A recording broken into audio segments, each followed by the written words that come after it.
tambayi assalamu alaikum wa rahmatullahi ta'ala barakatuh wato mai kusa kusa da Allah ka bisa ga annabi Muhammad sallallahu alaihi wasallam ci gaban tambayoyin Yahudawa ga annabi Muhammad sallallahu alaihi wasallam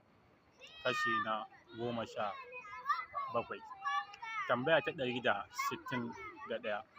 Yahudawa sun tambayi annabi tsaya an tsara ta tabbata gare cewa shin akwai bambanci tsakanin musulmi da wanda ba musulmi ba a wurin Allah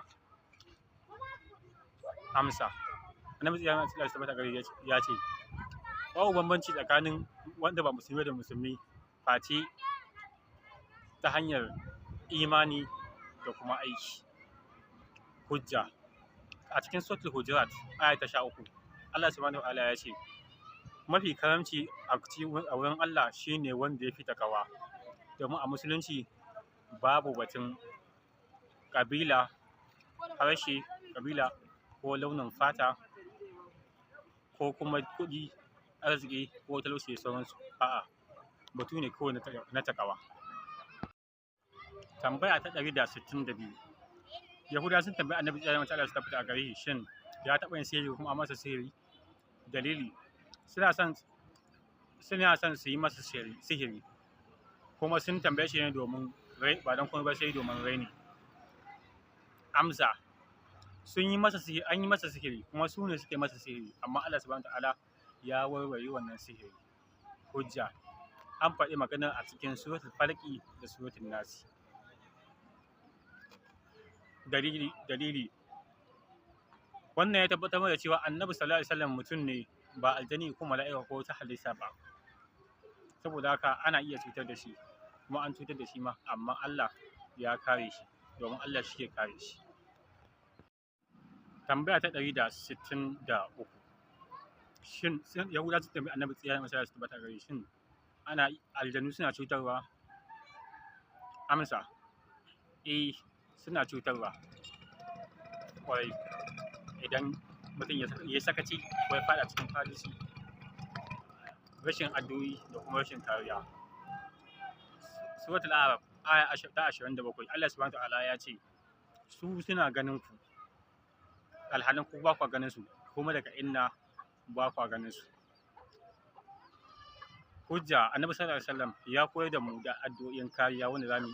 za mu karantawa domin kariya daga aljannu tambaya ta 164 shin annabi sallallahu alaihi wasallam zai iya gayar da matattu yahuda sun masa wannan tambayar domin suna so su gwada shi ko yana da irin mu'jiza irin ta annabi Isa annabi sallallahu alaihi wasallam baya da ikon rayar da matattu amsa annabi sallallahu alaihi wasallam baya da ikon rayar da matattu ba shi da iko amma Allah ya bashi mu'jizozi daban-daban hujja babban mu'jiza ita ce alqur'ani Allah subhanahu wa ta'ala ya bashi alqur'ani ita ce babban mu'jiza tun daga lokacin sa kuma har zuwa tashin alkiyama tambaya ta 165 shin Yahudawa sun tambayi annabi sallallahu alaihi wasallam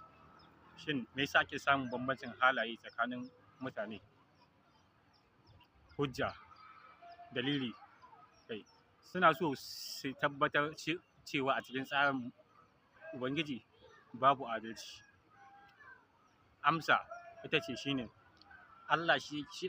ne wanda yake tsara halaye ga halittunsa a cikin suratul tagabun